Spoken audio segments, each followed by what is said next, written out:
In the beginning, the earth was devoid of living things. Then, about 3.5 billion years ago, something completely new appeared: life. For 2.5 billion years, single-celled organisms dominated the earth. They were minuscule creatures, completely enclosed in a fragile membrane. These were living, pulsing beings, but they were not animals. Somehow, cells developed a language that allowed them to work together. When they did, it was a turning point for life on Earth. The very first animal had begun to take shape. But what was this first creature?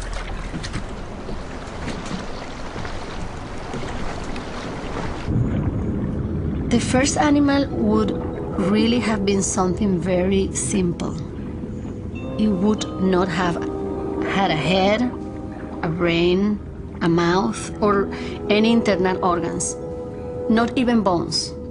It would have been something made up of a bunch of cells, a bunch of animal cells. Those cells would have to cooperate, to work together for the common good of the animal.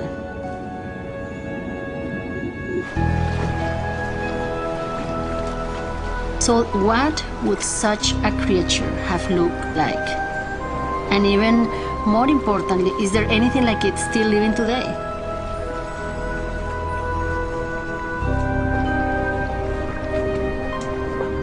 Incredibly, such an animal still exists, and it thrives in these waters. Ever since Darwin put forth his theory of evolution, scientists like Diaz have puzzled over animal origins. At long last, she and others think they have found a creature that links us to a moment in deep time, to the first animals of Earth. It is a creature that is somewhat alien in its appearance, a being without a nervous system, muscles, limbs, or a brain. Its body is defined by a loose assemblage of cells. It is the ancient sponge.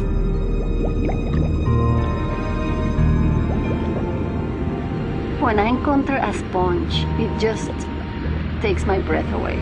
I just want to stop and look. You know, they're just so alien, so old.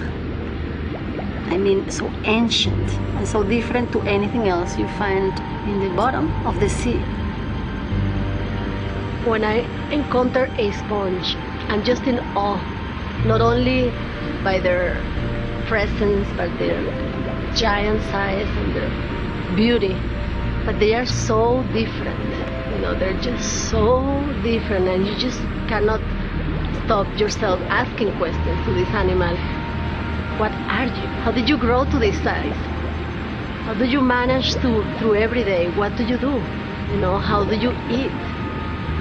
It's just they're so alien forms of life, you know, and at the same time they're so present that it's just it just leaves me in awe. Yeah, I think they're beautiful, they're original, they are mysterious. They have lots of secrets that we have to unveil, you see, and that for me it's an attractive thing. They keep a lot of secrets that I think are very important.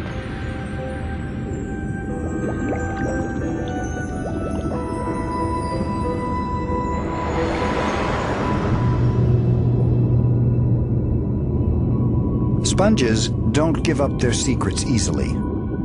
Their apparent simplicity is both provocative and perplexing. At a distance, they seem solid. But a closer look reveals a labyrinth of tiny holes, tunnels, and chambers. Unlike our bodies, sponges have no definitive shape.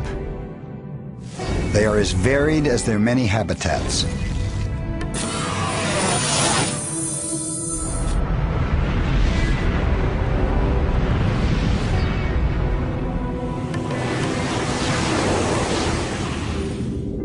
Scientists have described more than 9,000 different species of sponge. They thrive in salt and freshwater environments around the world, turning up in the most bizarre and unexpected places, from the frigid waters of the poles to the warm seas of the tropics.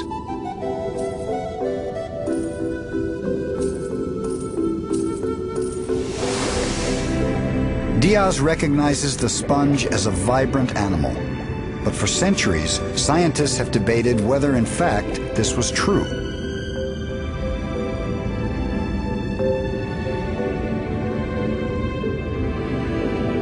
Even today, it stretches the imagination to think of this odd organism as an animal.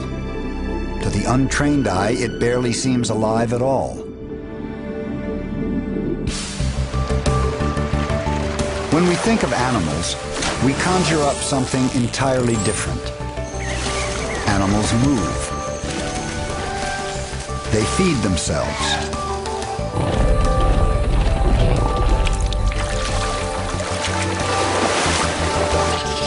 They reproduce and care for their young. They engage in fierce territorial battles. In comparison, a sponge seems lifeless. If it is an animal, it certainly conceals its true nature. To help her unravel the mysteries of the sponge, Diaz has teamed up with biologist and conservationist Mark Erdman. The samples they collect will provide a window into a fascinating world, the microscopic realm, where sponges are most active and dynamic.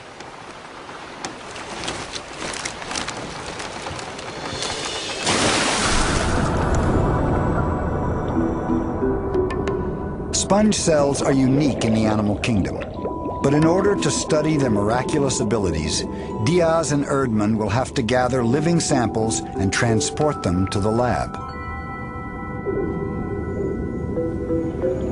We need sponges to study in the lab, and so we have to collect specimens. But we need to just cut a small section to be examined, and because it doesn't have a nervous system, we are not really hurting it. In time, the cut area will grow again as if nothing had happened to it.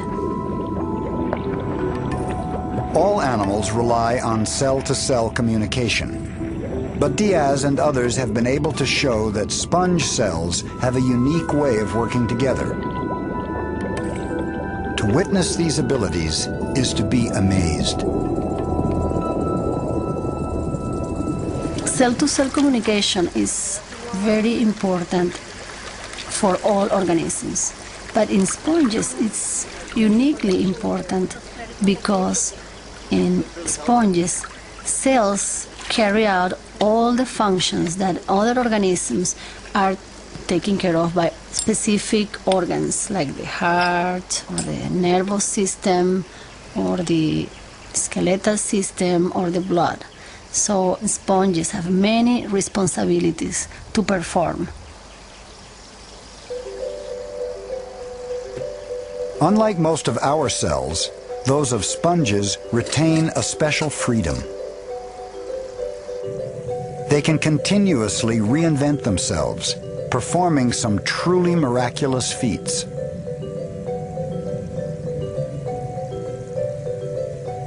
If a sponge is passed through a sieve, its cells are separated. But somehow the cells still recognize each other.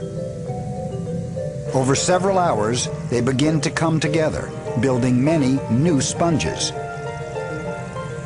No other plant or animal can resurrect itself this way.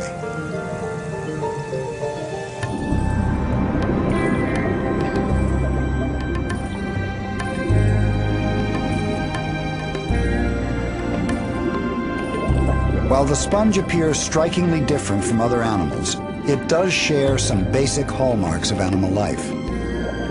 Its cells are held together, in part, by a protein called collagen, which is possessed by all animals on Earth.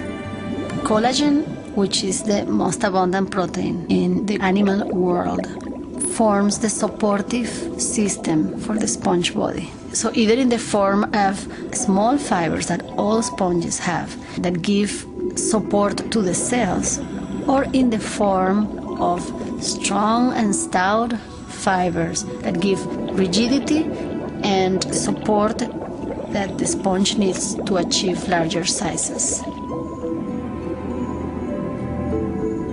Most people, when they think of a sponge, they think on their bath sponge. And when you have a bath sponge in your hand, what you're holding is a soft skeleton that is made of collagen. But unlike the bath variety, many sponges aren't soft at all. In addition to the soft collagen of the bath sponge, many have millions of brittle crystalline spicules embedded in their bodies. Spicules are microscopic structures that help give a sponge its rigidity and form.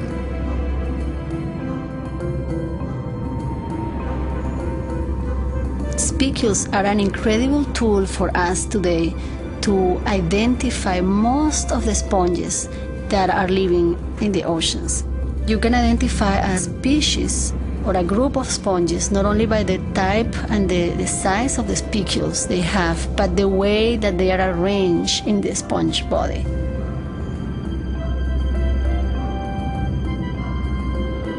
For most sponges, the glassy spicules act as a kind of fingerprint.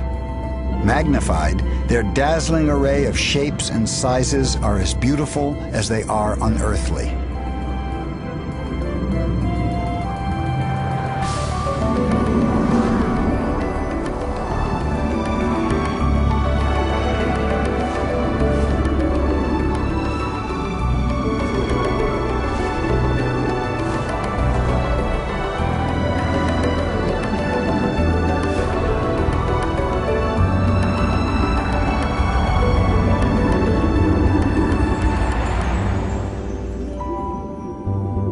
If the sponge is indeed an animal, it must eat to survive.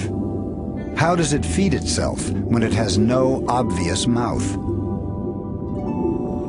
A sponge is actually a fantastic pump which requires an incredible coordination of cells to function. It's a living filtering machine. It lives by sucking in water and filtering out food particles. These seemingly motionless creatures are working extremely hard in order to feed. Imagine that to get an ounce of food, a sponge has to pump over a ton of water through itself. Now, can you imagine doing that yourself? Drinking a ton of water to get an ounce of food to your body? Diaz has studied sponges for decades, yet she has never seen them feed in the wild. Until now, few have.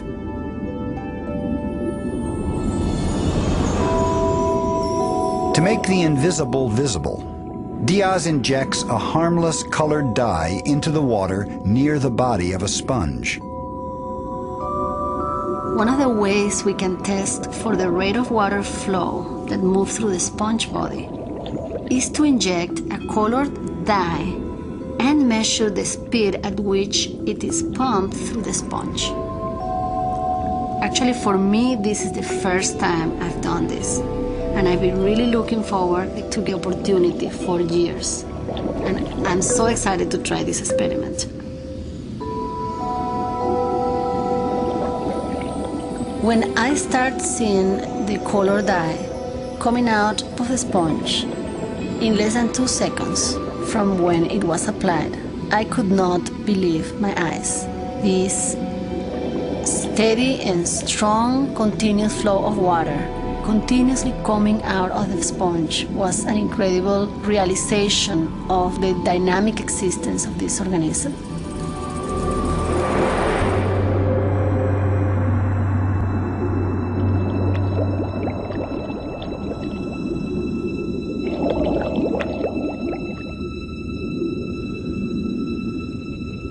It's an incredible sight to witness.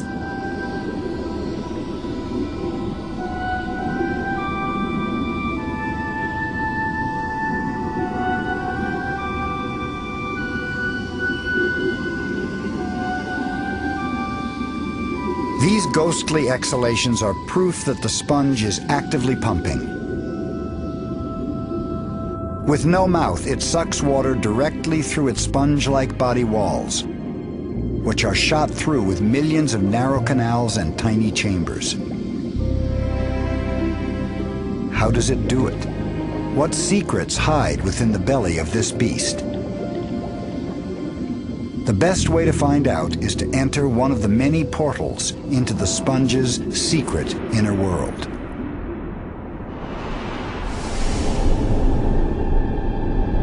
Drifting along with countless single-celled organisms, we feel the tug of a current.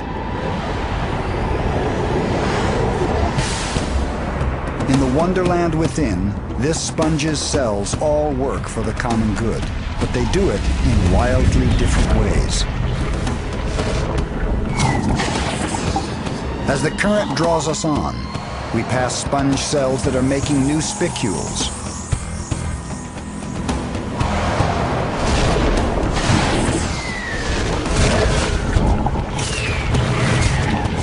The walls themselves are treacherous. They can simply engulf their unfortunate prey.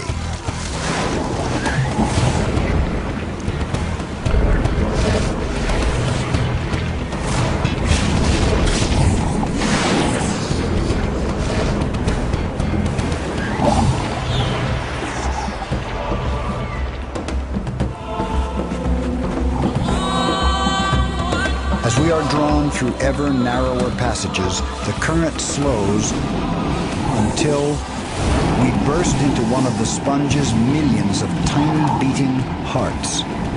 These are choanocytes, cells whose whip-like flagellae powers the pump. The flow quickens again as it whisks us away through the labyrinth of canals that lead out into the sponge's central cavity.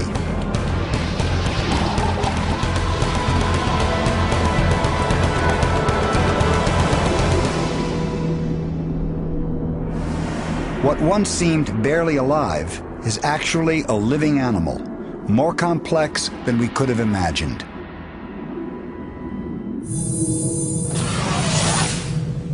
The sponge's pumping does more than satisfy its hunger for food. In fact, its sex life depends on pumping as well. 500 million years ago, these were the very first animals to reproduce sexually, the first to combine sperm and egg to create offspring.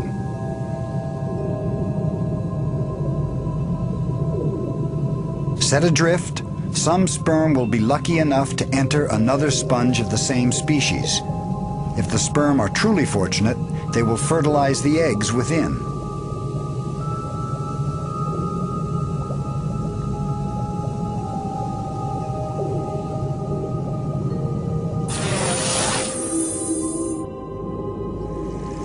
Our intimate tour of the sponge reveals a creature full of surprises. From feeding to reproduction, it engages in elaborate behavior. More than a mere aggregation of cells, the sponge is in fact a living, thriving animal.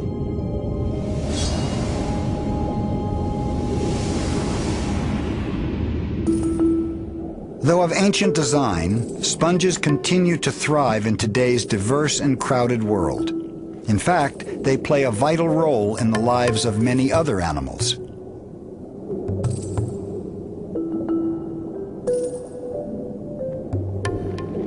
Since they first appeared, sponges have formed a multitude of strange symbiotic relationships. These sea cucumbers, just a few inches long, take advantage of the sponge's pumping action. As food particles too large for the sponge to absorb flow by, the sea cucumbers use their tentacles to snag them. It's a free lunch, all thanks to a sponge. On Indonesia's crowded reefs, sponges provide sanctuary to a whole host of different creatures. Small species of fish hide within their walls or perch cryptically upon their turrets.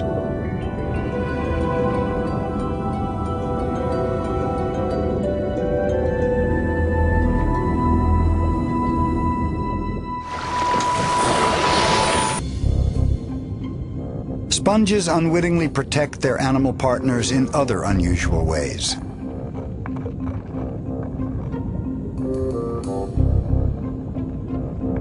The sponge crab clips off a piece of sponge and then proceeds to wear it like a hat.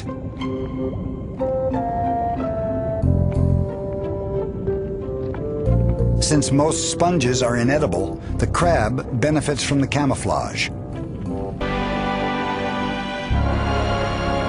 It has been a long journey, from the simple body plan of the sponge to one as complex and sophisticated as ours.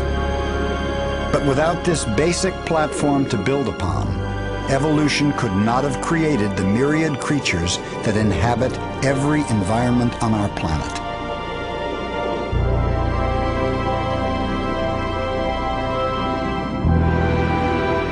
Once the sponge had passed on the basic blueprint for being a multicellular animal, the stage was set for life to burst forth in new and unexpected directions.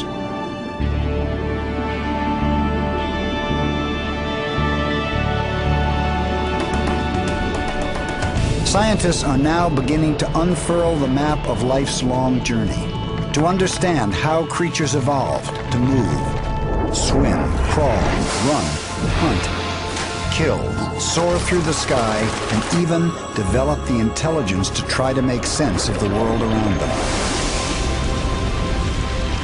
It has been an unimaginably complex odyssey, starting with a simple creature rooted to the ocean floor.